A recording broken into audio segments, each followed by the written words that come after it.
Welcome into another live edition of Tap In Eagle here on the Cousins Conversations YouTube channel, also on Twitter and Facebook as well. If you're tuning in there, I'm here every week with Fernando Palomares, and we have a special guest. If you watch my podcast on this channel, Grant Dahlstrom, the amazing 18-year-old play-by-play commentator in the Quad Cities there for the Storm. 16. And sorry, 16. 16. I'm making you too old here. Making you Don't do that. making you less impressive. No, I'm just kidding. But yeah, 16 years old, and yeah, he's calling games for Moline football, and he was out the John Deere Classic this weekend with a media credential, so I thought he'd be good to bring in. So Grant, let's just get into that. Who are some of the golfers out there that you followed this week that you enjoyed? I kind of bounced around a little bit. Really, this was a fun year with the field. There were a lot of options of guys to watch, and really, I was telling Nick before he came on. Usually, it feels like most years at the Classic, there's one or two groups in the morning and the afternoon to go follow. This year, there were 3, 4, 5 in the morning, 3, 4, 5 in the afternoon that you feel like you wanted to go see. So it was fun at the start. Jordan Spieth had a good couple of first holes in the first round that he didn't really do much, but he was in a group with Coyvin and Ben Griffin. So that group was fun to follow on Thursday. Max Homa obviously ended up in a tie for second. He was kind of up and down as the days went along, but he finished really hot. So it was nice to kind of see how he developed over the week. And Chris Gotterup was in a really solid pairing as well. So I feel like I saw more Chris Gotterup than I feel like I usually do with some of these champions. Because you look at Brian Campbell last year, he wasn't near the biggest name in the field, so there weren't big galleries for him. But Chris Gotterup, the highest ranking player in the field, felt like you had to go watch him even on Thursday and Friday. And then obviously he goes out on Sunday, and the gallery for him just kept getting bigger and bigger on Sunday as well, as he started doing some things pretty special ahead of the win. I was gonna say, who are some of the big galleries out there for? Because we know Ricky and Spieth. When I used to cover this tournament last year, those were some of the big crowds, and they were not playing well last year. They were like 8 a.m. in the morning on Sunday, and they were some of the biggest crowds out there. So, who are some of the big crowds out there for? I would say that Ricky and Spieth still had the biggest two. You look, because you probably know, Nick, hole 6, hole 7, hole 8, hole 9 are all really close to each other. And Ricky was the 5th or 6th, excuse me, last group on Sunday.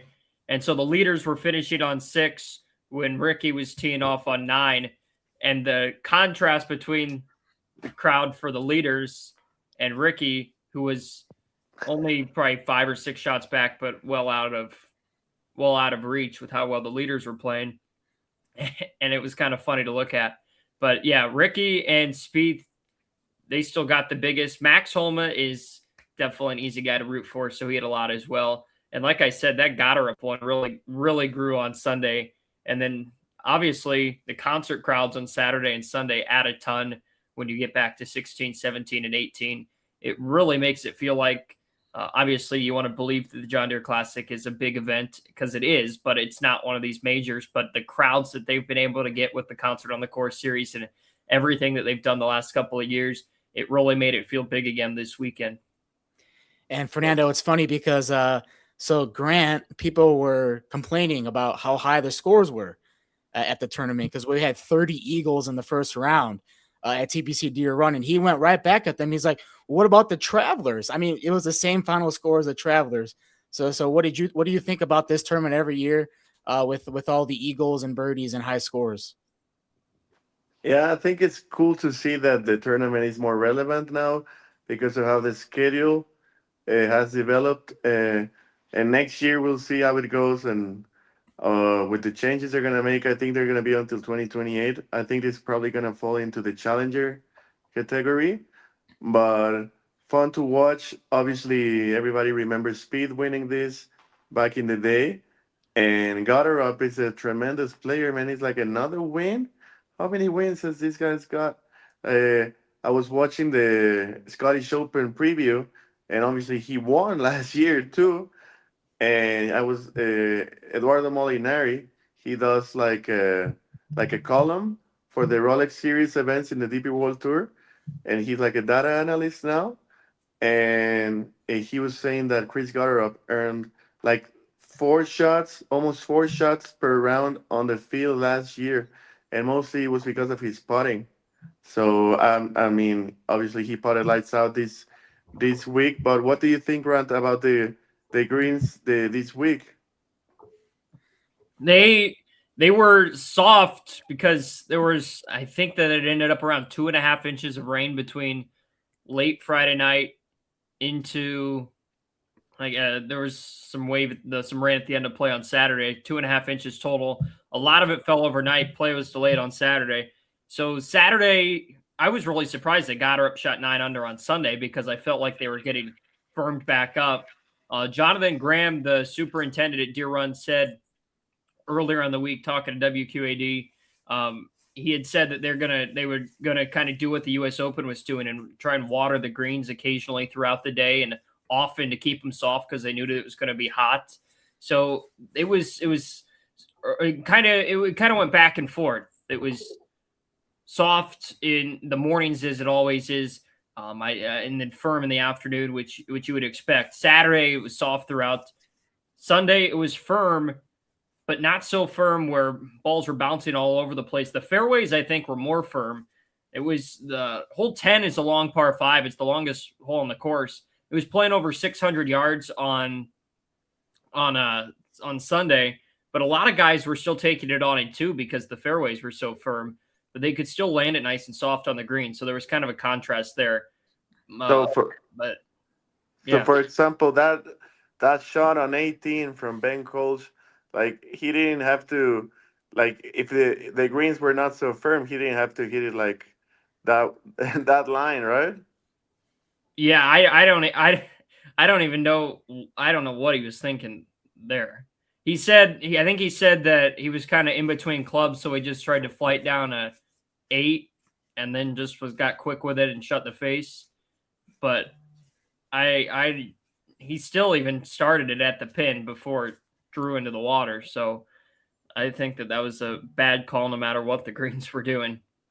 But Sunday was a lot firmer, probably the firmest they were all week. And all the 3 days before kind of was soft in the morning, got firm as the day went on. Yeah, I think he just wanted to win, like so bad. Like if it was gonna be his first win, he maybe wanted to get it done, but sometimes you just gotta win it with the putter. And Gotterup's not the kind of guy that you'd probably be comfortable facing in a playoff like he would have done if he would have made par. So that's true. Oh, the amazing thing about Chris Gotterup is, okay, so this is 4th. You were talking about his wins, Fernando. So he's had 4 in the calendar year, which ties Scotty Scheffler. Wow. He has 3 this season on the PGA Tour, which ties Matt Fitzpatrick. So big names he's up there with. And it was really what he did on Sunday, shooting 61. He was 5 shots back. When he won in Phoenix earlier this year, he was 4 shots back and then won that playoff. So what is it about that we see from Chris Gotterup on these Sundays that he just comes from behind and has these crazy rounds? Because Grant, you almost said that he was 1 birdie away from even shooting, a score better too. Yeah, he missed a 3-foot birdie putt on 6. So no way. He could have easily had a 61 and had a little bit more breathing room, but it was impressive.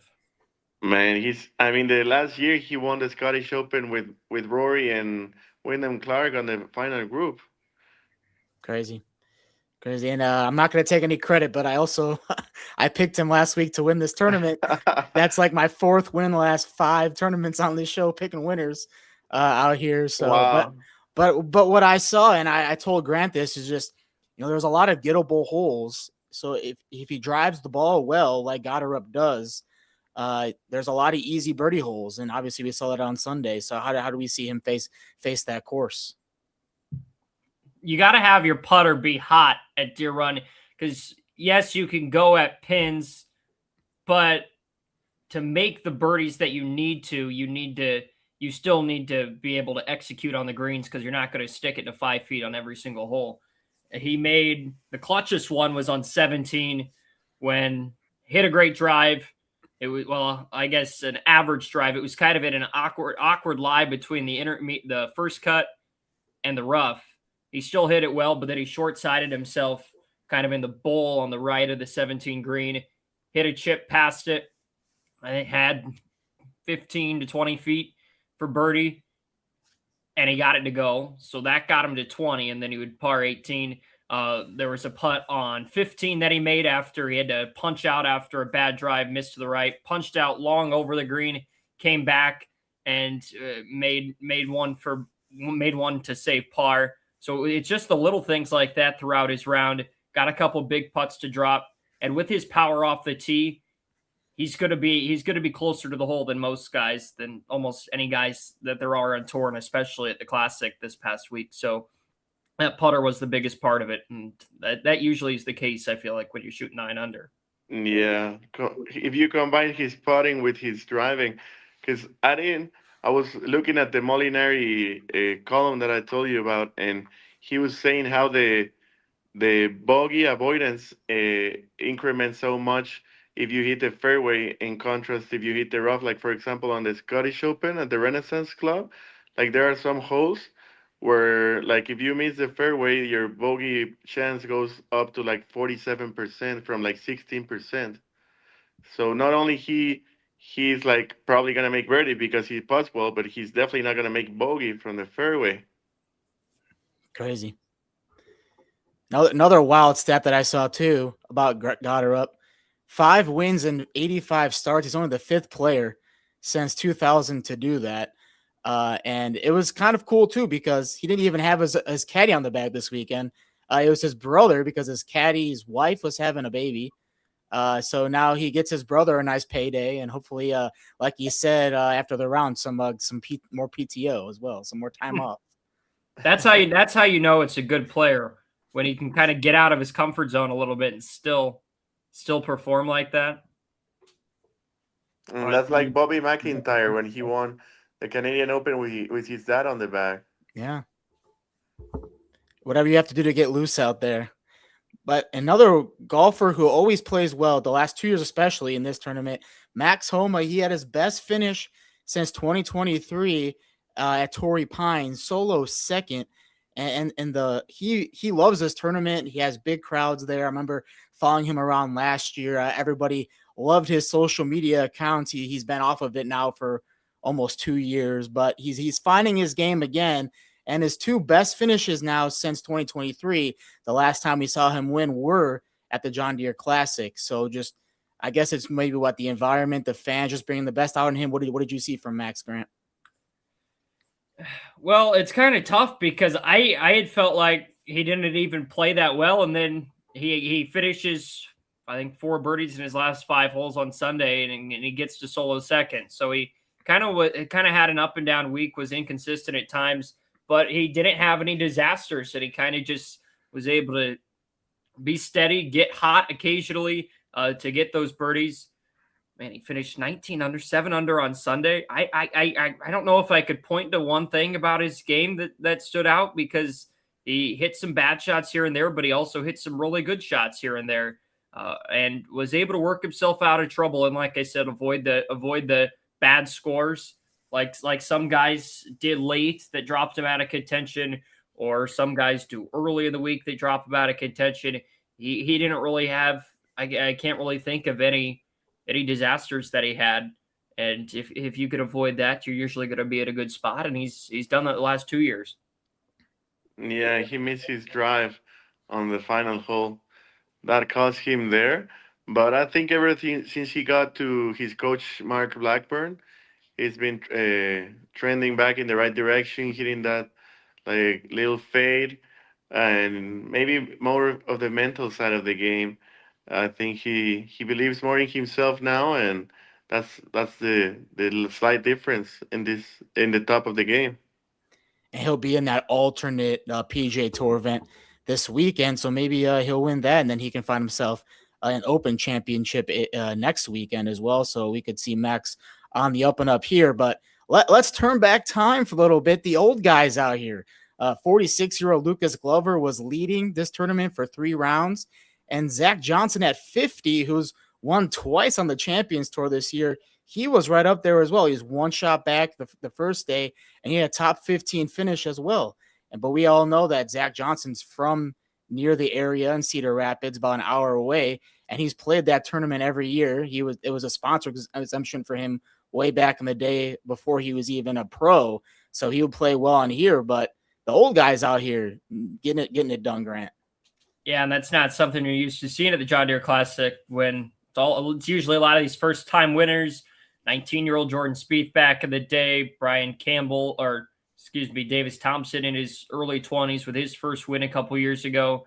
All these young guys are usually the guys winning, and for a while, really, I guess the exception to that would be Glover back in 2021 when he won. A couple of other veterans like Poston and Straka since, but even then, it's kind of like Straka. You look at his win in 2023, that kicked him up. He was competitive. He's been competitive in a lot of majors since. Poston has a couple wins since. It's still kind of usually that boost. But for Zach Johnson, he won it way back in 2012. Luke Glover in 2021. Usually, like I said, it's the young guys. I think after round 2 or round 3, the top 5 guys on the leaderboard were all above 35 or something. So that was going to be kind of an interesting storyline to follow, because Lee Hodges is up there, Ben Coles is up there, Glover obviously, Johnson obviously had that really good round 1 that put him in competition at the top of the leaderboard. He wasn't really able to find that same hot streak on any of the following 3 rounds, but it was interesting to watch them all compete. And I think it made for kind of some better storylines down the stretch when you looked at veterans versus Gotterup, who's still really an up-and-coming star despite all of the wins that he has racked up already. But it was an impressive week for Glover and Zach Johnson. They both putted really well, maybe a little better in rounds 1 and 2 than in 3 and 4. But it's 2 guys that don't hit it very far. I'll add Zach Blair in the mix. He doesn't hit it very far. He's in his 30s. But I had made a video before the tournament started. Deere Run, the trends that you look at, I was looking at data golf metrics. For almost the first 20 years of the tournament at Deere Run, it had favored big hitters. Since about 2021, it's favored consistency and it's favored approach shot metrics and accuracy more so than distance. So that was an interesting thing to not only look at before the tournament, but see it kind of play out as the week went along. Obviously, it did end up in a power hitter like Gotterup winning, but this shows that all golfers can compete at the John Deere Classic, and Glover and Zach Johnson really were right there all the way throughout the week. Yeah, I love these type of courses like the Colonial Country Club, all type courses. Like you said, demand more accuracy on the approach shot. And for me, it was beautiful to watch Lucas Glover beat Zach Johnson because of the Ryder Cup snub a few years back. But I mean, I was surprised that Zach Johnson didn't play the U.S. Senior Open that Patrick Harrington won for the 3rd time. But obviously, it paid dividends to Zach. Props to him. And I mean, that's why we love golf. I don't understand why the Champions Tour exists. They should just keep playing together. As Zach Johnson's proven it, but someone that we'll be seeing on the PGA Tour for a long time, who didn't have the best debut, Jackson Coyven. We were all excited for his pro debut, and the Vegas was like, okay, yeah, 3rd best betting favorite, but misses the cut and doesn't have an under par round in the 2 rounds that he played. So did you see a lot of the nerves get to him there, Grant, as he was playing? Because you mentioned he was in that big group with Spieth. That had to be part of it. Bigger crowds than he's probably ever played in. He's been in pressure spots before, so it's not like he hadn't been there. He'd started at John Deere Classic last year, but you're coming in as a favorite. It's your first week with your card. It's your first week as an official pro. So it was probably just a little bit of a different routine for him, and a bigger stage that maybe he wasn't quite ready for to step into and play his best golf. I don't think that there was really anything that he did particularly well. He was in trouble off the tee a lot. His approaches were inaccurate. He missed a couple close putts, and he really could never get anything going. He would make a birdie here and there, and then the next hole he would make a bogey or a double or miss a chance at a birdie to find a bit of a groove. It was disappointing for Koivu, but he played better. He played better here last year. And so I think that it's just going to take a little bit getting used to, because he had talked about before the week how he was still kind of processing that I do this for a living now, and here I am. It's completely it doesn't seem like it'd be that different, but it is different in how he was working to try and keep it as same as possible. So I think that's just going to have to be something that he figures out. But I don't know if it's anything to panic for, but a bad week for him definitely. Yeah, I mean, it was surprising that he was the third betting favorite, but even more surprising that he missed the cut. I mean, he was finishing like top 15 every tournament, so that's why I'm maybe picking him this week. but especially since the field is not as strong at the East Coast Championship. But I think it was just nerves, like you said. I mean, he says he wants to be the best player in the world, so definitely he's not lacking confidence. And I was looking at his swing, and it's interesting because even though he doesn't like make a full turn on the backswing, his hips like rotate so much on the downswing, and they actually like start going the other way on the downswing, just like Rory. I've never seen someone with that hip rotation on just like Rory. He's the only one. Crazy. Roy's having some influence on these golfers already, man. He's not even that old. Yeah, but the body, it's really hard to do that with the body, even if you try. Yeah.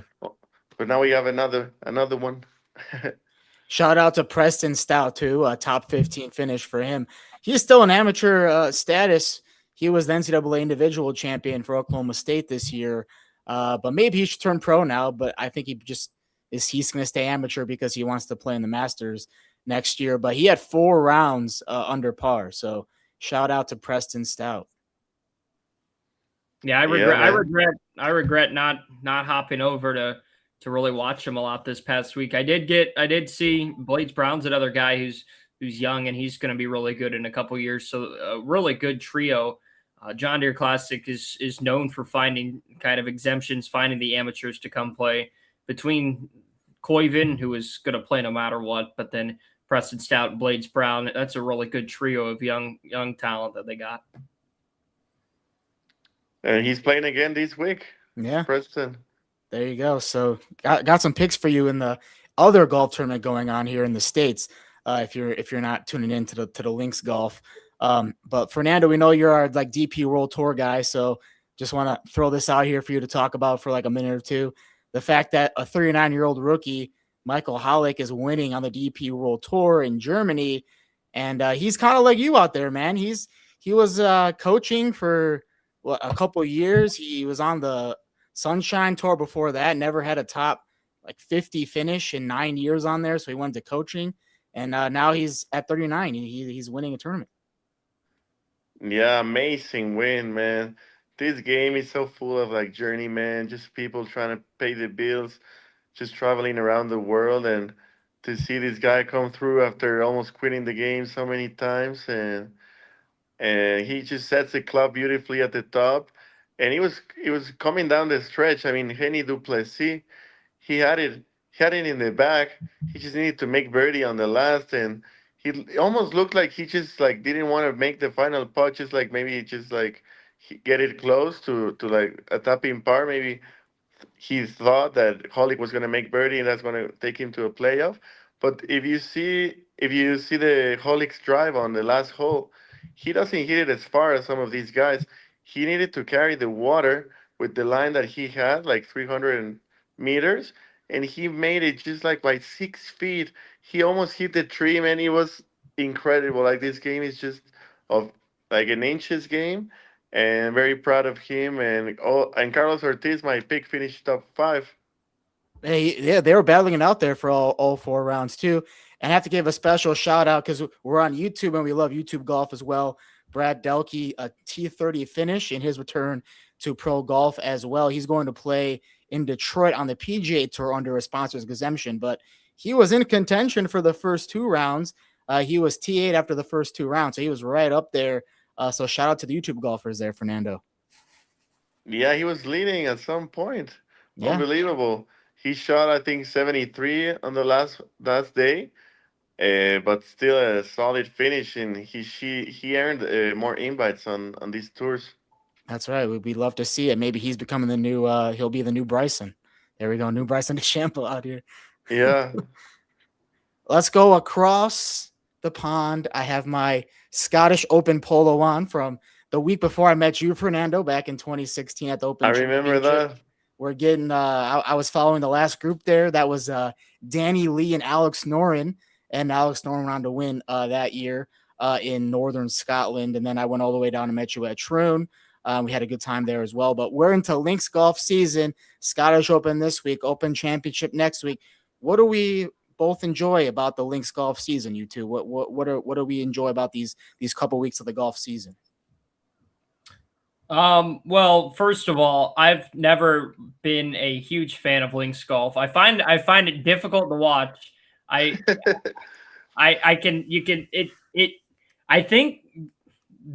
I think maybe it's my John Deere Classic biasy, but I don't like seeing professional golfers struggle that much. And it just kind of makes me cringe a little bit watching the wind, watching everybody all bundled up and thinking about playing golf in the cold. It can make for some entertaining shots. We've seen a lot of them at the Scottish Open. I was just scrolling, getting earlier, remembering about that Rory 2-iron shot he hit a couple of years ago. There's a plaque now at the Renaissance for that.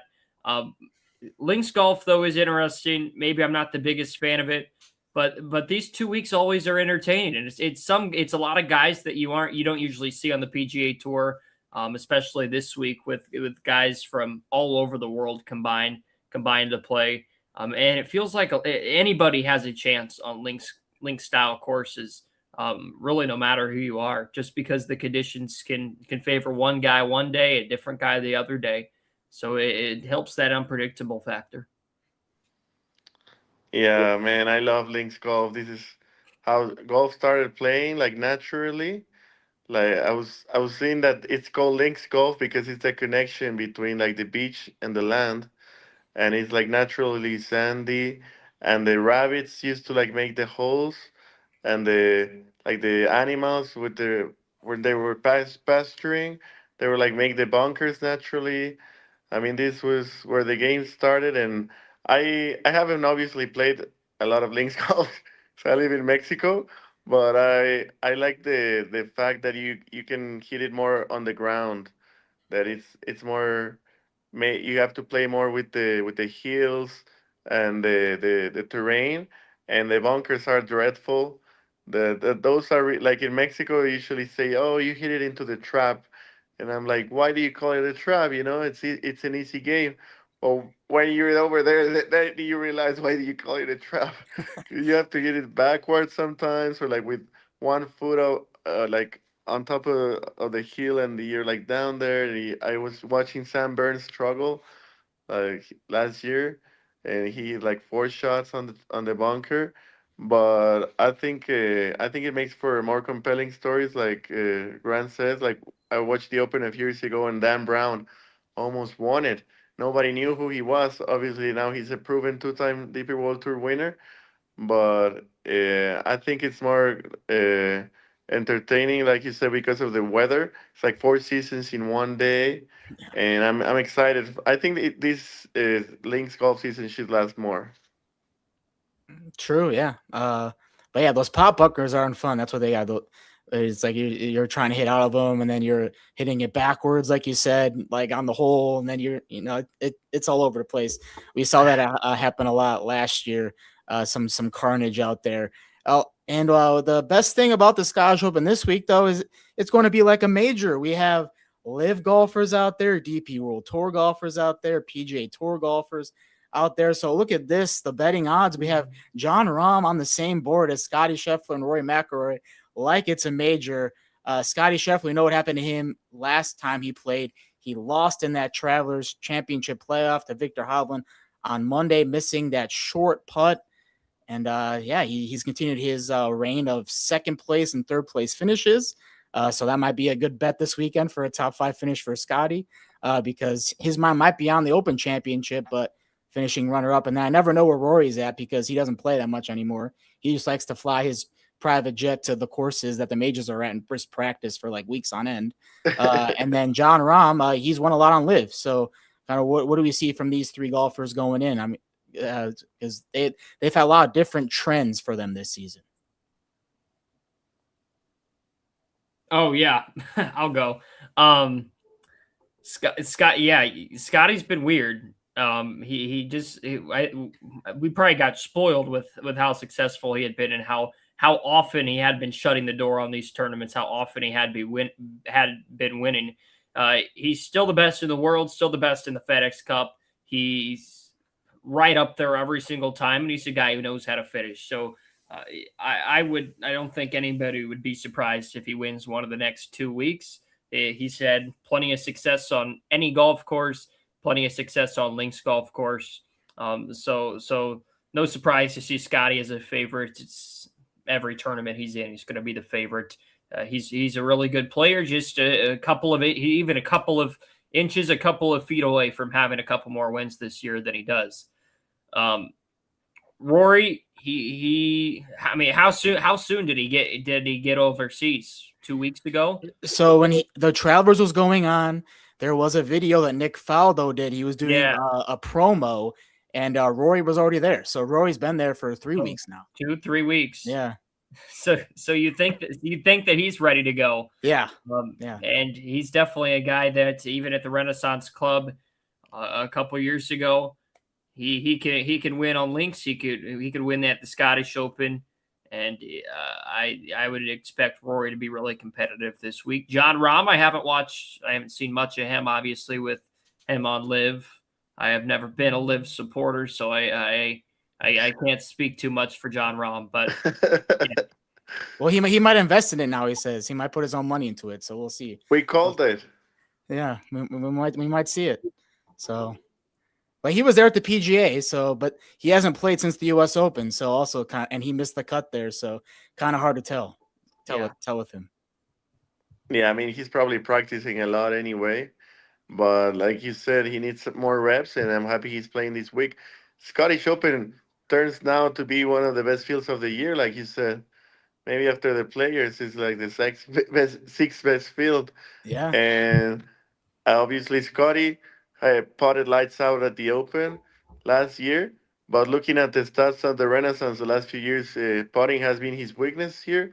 But obviously he's still on the top guys there. And Rory, I was looking that he is actually gaining a lot of strokes on his short game on this course. So that's, I mean, obviously he's from Northern Ireland, so it makes sense. And Ram, obviously, he's a beast. He never disappoints, always plays well. Obviously, he missed the cut at the U.S. Open, but, I mean, he's going to come back strong, and he could win easily this week.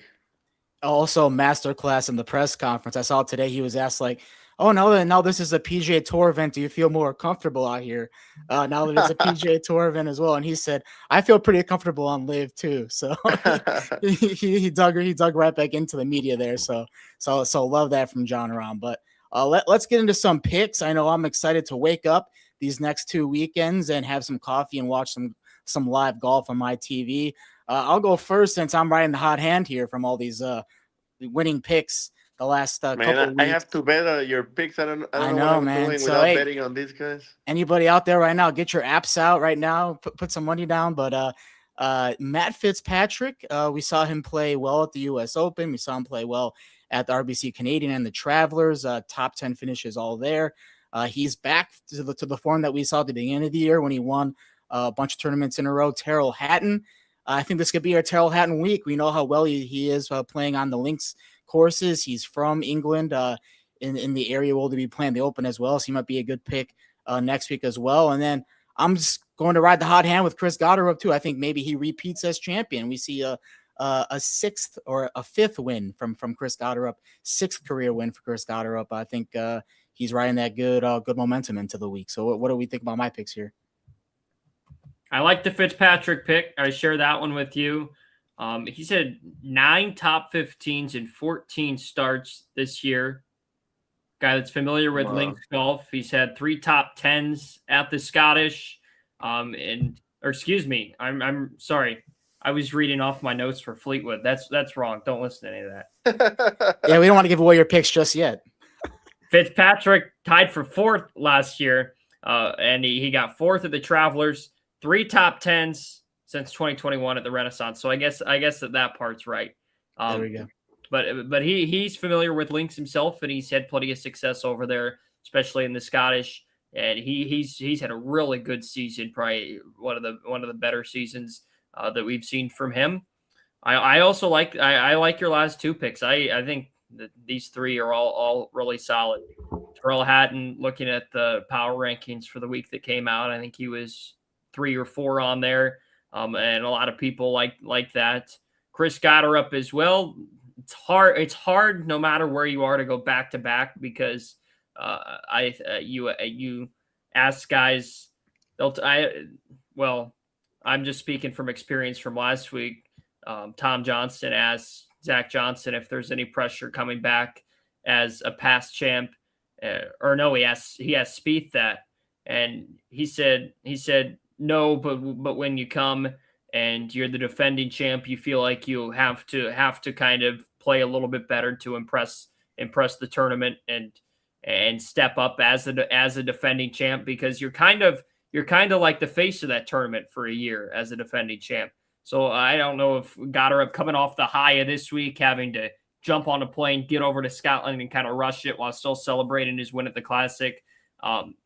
Maybe that'll kick him around a little bit out of his routine, but he's a really solid, level-headed player, and I think he could be bound for another good one here and be up there again. Let's get to your pick since you teased that one a little bit. You said you agree with Matt Fitzpatrick. You have Tommy Fleetwood out here, and then Scotty finally getting it done. We saw him win the first tournament of the year. Now we can see him getting hot here at the end. Yeah, I kind of throw Fleetwood out there as my wild card. He's a guy that I would love to see win a big one. So I'll do this again. 9 top 15s in his 14 starts this season. Over his career, how many top 15s has he had? He's been so close so many times. He's really familiar with links himself, and like I said, 3 top 10s at the Renaissance Club. Fleetwood's going to be a fan favorite. He's going to be a guy that probably feels the pressure to win a big tournament, win a Scottish, win an Open Championship, win a major. But it's one of those weeks where he can fly under the radar, and he's my oddball. He's my wild card, but I think that he has the opportunity to play really well, and he's a guy that's a guy to watch out for. And then Scotty, I had written down 2, and then Nick kind of told me to pick a third, so I kind of just had to run with Scotty. But I think that's always a safe bet, and you can never go wrong because he's probably going to be in the mix here or there at some point down the stretch. He's always in the mix. That's right. We know this. This is a theme this year. Fernando's went a little bit different. Some different names out here. Sean Norris, who we know is like Mr. Top 10 on DP World Tour. Branch Snedeker, the President's Cup captain, and Mr. X-Man Xander Schauffele, who we already know he plays well in link style as well, having already won an Open Championship. And he has won the Scottish Open too. Yeah. And I have to say, Terrell Hatton looks so strong this year. I mean, he's won, I think, 3 times the Alfred Dunhill Links Championship. I mean, 3 times? Come on. And I love my boy Sean with the broomstick. I was channeling him today with my putting, and I was actually making some putts. So that was cool to watch. And Snedeker had a brilliant comeback story this year. And I wouldn't be surprised if he keeps going, especially with the mallet putter now with the Spider. He wants to see all what guys he's going to pick for his team this year. And then Fernando, you want to touch on this real quick too. On Monday, there's 1 spot on the line for Royal Birkdale for 1 qualifying spot, and they're all going to play Birkdale on Monday. give me a name that you're watching for that. We have Wesley Bryan, who's another YouTube guy out here. That's the only name I'm watching. Okay, all right. I mean, obviously there's Pot Geeter and whatever, but Yeah, we want Wesley to be there. Free Wesley. There we go. Free Wesley. Free all the YouTube golfers everywhere. All right, we're getting to the end here. So Grant, we love having you on as a guest, but let people know where they can follow you, because you're not only a golf guy, a golfer yourself, but like I said, you do some play-by-play stuff, have some cool content out there. So tell people where they can follow you at. Yep, I do play-by-play for QC Sportsnet, so you can catch me there doing all through the fall, through the spring, with Moline football, UT basketball, Storm hockey. But my personal socials, right now my Twitter's hacked, so I haven't posted on there in a couple of days, and X told me wait a week to reach back out and try again, so who knows what's going to happen there. But at Grant Dahlstrom on Twitter, hopefully I'm back there at some point, or at X, I guess. And then Grant Dahlstrom on Instagram as well. Also, YouTube, Grant the Broadcaster, which I used to be really active on YouTube. Not so much anymore, but you can go subscribe to that as well. There we go. Make sure you follow Grant on all those platforms. And great coverage there from Grant this week at the John Deere Classic. And I love seeing his getting back at people for the high scores with the Travelers. That was some fun content to watch, and seeing Chris Gotterup win. But we just want to make sure, if you're tuning in for the first time and you like this whole episode, because we're all fun guys here, make sure you subscribe on YouTube for weekly episodes. And we also do some coverage on the weekend tournaments as well, giving our reactions and things like that. And if you're on Twitter or Facebook watching, make sure you go over, type in Cousins Conversations on YouTube, and check out the channel as well. But we appreciate you tuning in tonight. We're looking forward to some links golf this weekend. Any last thoughts from you guys out here? No, but thank you for coming, Grant. Yes, thank you. Nice banter. Thank you. There we go. We'll put our names on the screen there for one last time so you can look at it. And we'll see you right back here next week. See you. Have a great weekend.